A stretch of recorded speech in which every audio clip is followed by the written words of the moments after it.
صدقوا إن المكان ده بقاله أكتر من 130 سنة. ده مش فندق عادي، ده فندق شاهد على تاريخ القاهرة كله، في قلب وسط البلد، وسط الزحمة والنوستالجيا. يقف فندق وينسور، واحد من أقدم وأهم فنادق القاهرة. اتبنى سنة 1893. تخيلوا معايا، مكان عدى عليه ملوك وضباط احتلال وفنانين عالميين وفنانين مصريين، وتصور فيه أفلام هزت السينما المصرية. ودلوقتي واقف مقفول، بس له حكاية. والنهاردة هحكي لكم حكاية فندق وينسور، أقدم فندق موجود في قلب وسط البلد.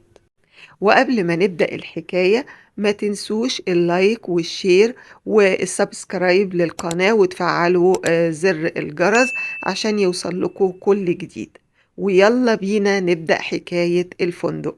واحنا في قلب القاهرة الخديوية، في شارع الألفي، المنطقة اللي كانت زمان مليانة بالمسارح والسينمات والمطاعم الأوروبية. ومن حوالي 132 سنة بالظبط، وتحديدا سنة 1893، الأرض اللي فندق وينسور موجود عليها دلوقتي في شارع الألفي ورا سينما ديانا، كانت في الأصل حمامات بناها الخديوي إسماعيل، وبعد كده اتبنى مكانها فندق وينسور بالشكل اللي معروف حاليا.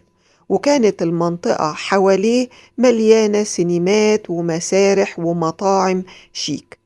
وفي قدوس المالك الحالي لفندق وينسور بيحكي إن المكان في الأول كان حمامات للخديوي إسماعيل، ومع بداية سنة 1900 اشترى الأرض مجموعة من الإيطاليين، وبعدها أجروه لمجموعة من الفرنسيين اللي بنوا فندق وينسور.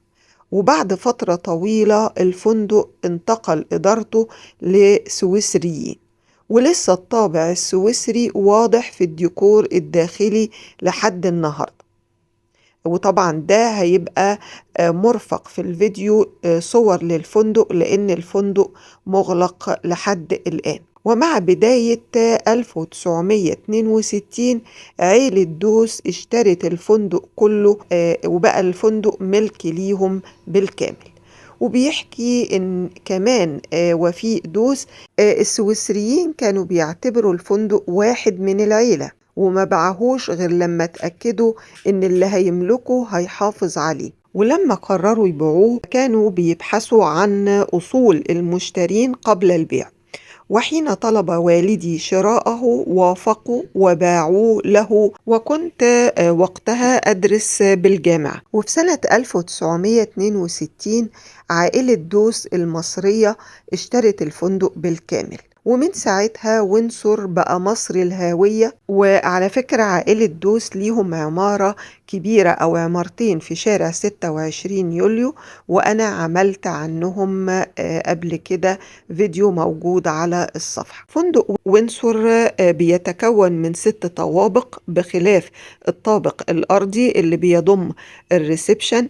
بيعلوه في الطابق الثاني مطعم وكافيتيريا وبار، ثم 5 طوابق بتضم 51 غرفة. كل غرفة ليها ديكور خاص، وبيتميز الفندق المصنف فندقيا بأنه ذو 3 نجوم بديكور مميز للغاية. وعايزة أقول لكم إن المنطقة اللي بتحيط بالفندق كانت بتضم قديما سينما صيفي، بيستمتع نزلاء الفندق بمشاهدة الأفلام السينمائية المعروضة فيها من داخل غرفهم.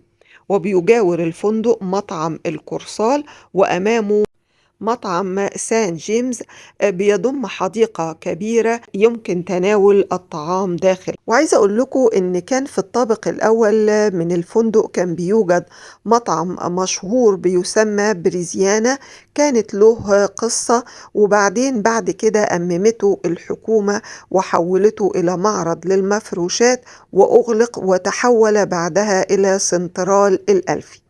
شهد الفندق أحداث تاريخية أقام فيه مجموعة من الخبراء الروس اللي كانوا يعملون في مشروع السد.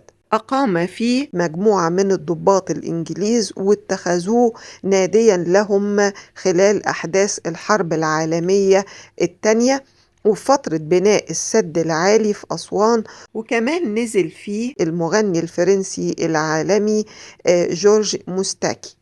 وشهد أيضا تصوير العديد من الأفلام العربية والأجنبية، منها فيلم عمارة يعقوبيان بتاع الفنان عادل إمام، وفيلم آيس كريم في جليم بتاع عمرو دياب، وفيلم كابوريا للفنان أحمد زكي، والفيلم العالمي Around the World in 80 Days اللي بتدور قصته حول مخترع بريطاني ولص صيني وفنانة فرنسية يراهنون على مغامرة السفر حول العالم في 80 يوم. والفندق بعد تعرضه لأضرار من إنشاء خط المترو أغلق للإصلاح في سبتمبر سنة 2019 اعتبارا من فبراير 2020، ولكن لم يتم افتتاحه إلى الآن.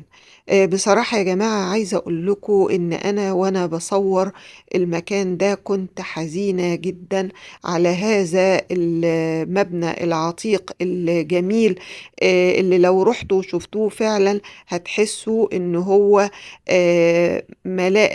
يعني موجود فيه ملامح الزمن الجميل اللي احنا افتقدناه. لو الفندق ده فتح تاني تحبوا تزوروه، ياريت تسيبوا رأيكم. المكان مازال مهجور ومقفول وبيشهد على عبق التاريخ الجميل للقاهرة الخديوية.